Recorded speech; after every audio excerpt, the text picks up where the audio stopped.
You're going to have to hear what Steve Austin had to say about John Cena and his big heel turn, and the rattlesnake, as usual, never holds back. He tells you what is exactly is on his mind, and it's always interesting.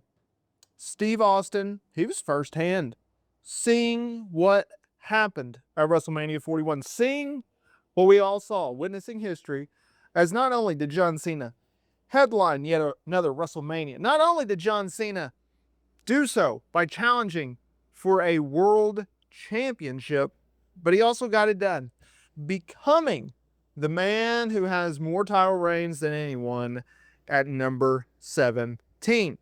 He beat Cody Rhodes to become the new undisputed WWE champion, a major milestone in his career, a major milestone in pro wrestling. No one, including the Nature Boy, Ric Flair, can say that they do. He is no longer tied with Ric Flair at number 16. No.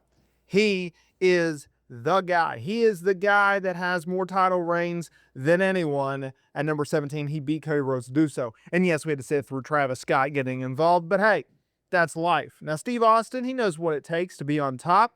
Arguably, he's one of Mount Rushmore's biggest stars. You know, that opinion piece where you're supposed to name 4 of the greatest superstars in all of pro wrestling. Most people say Austin, Hogan, Flair, and then you insert a 4th name. You know that list? Yeah. Some people, including WWE and Triple H, well, they think that John Cena should be on that list. In fact, they've gone as far as saying that John Cena is a quote-unquote WWE GOAT, the greatest of all time. Now, that's opinionated. You may have a different opinion from me. I may have a different opinion from you.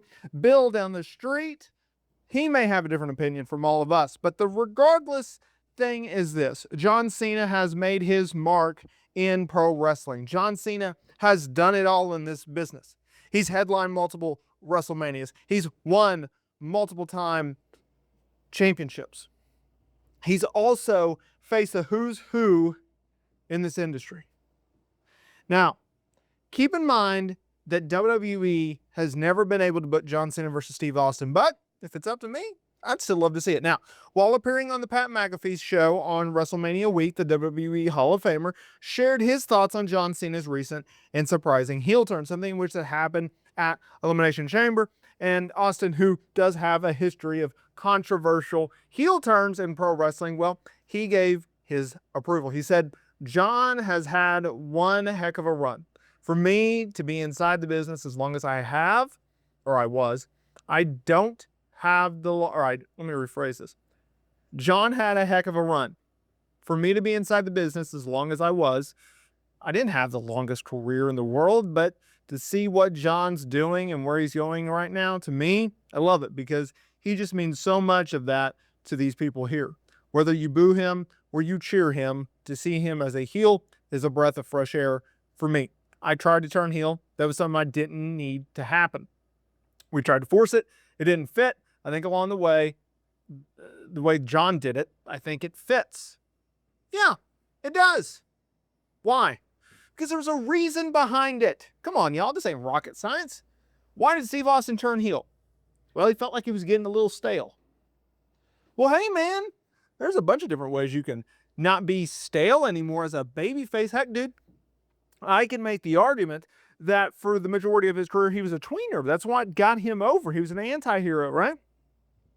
But people loved him because he was going up against this boss that everyone could resonate with, that everyone hated. Well, you aligned with the reason why they liked you in the first place, dude. That's why your heel turn didn't work. You could have embraced the babyface role. You could have been more of a white meat babyface, as they say, rather than just a tweener. That's where you went wrong. In John Cena's case, he didn't do any of that. What did John Cena do? He went from a white meat babyface that always did the right thing to the worst, most despicable person in the world by aligning himself with evil The Rock Johnson as the final boss. That's what happened. He cheated his way in Elimination Chamber. He turned his back on the fans. He turned his back on Cody Rhodes. He hit Cody Rhodes with a low blow. He went against everything that he's ever stood for. That's why the fans don't like him. Okay?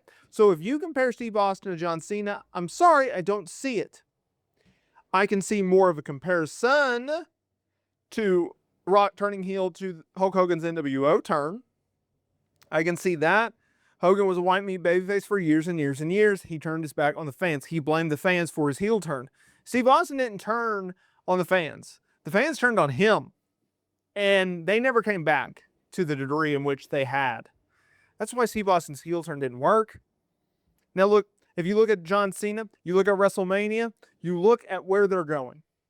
So John Cena wins the WWE Championship from Cody Rhodes in the main event of Night 2 of WrestleMania.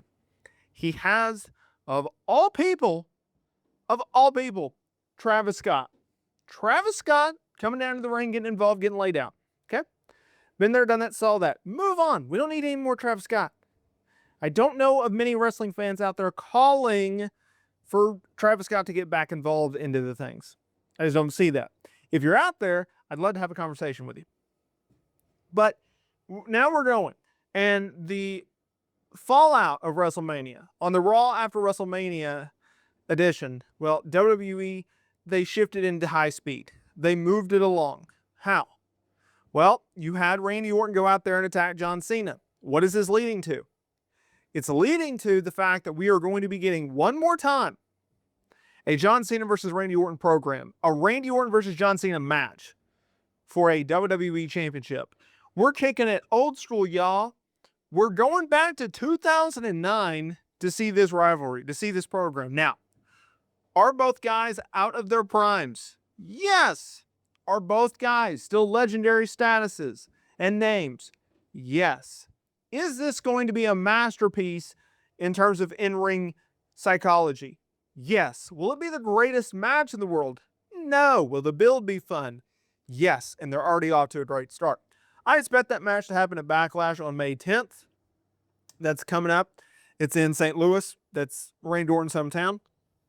So, hey, both guys wanted to run it back one more time. Just like we got to see Cena and Punk run it back one more time. Well, we're getting that. So, I wouldn't necessarily look at it as a negative. I would look at it as, hey, sit back, enjoy it, like it, appreciate it, and let's move forward with it.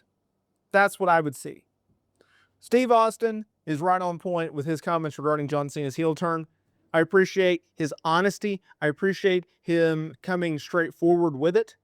And we'll see. We shall see where they go into the future. Where they go into the ether. That's what we're going to find out, y'all. That's what we're going to find out. Sit back, relax, hit that like button, subscribe button, comment down below. See y'all in the next video.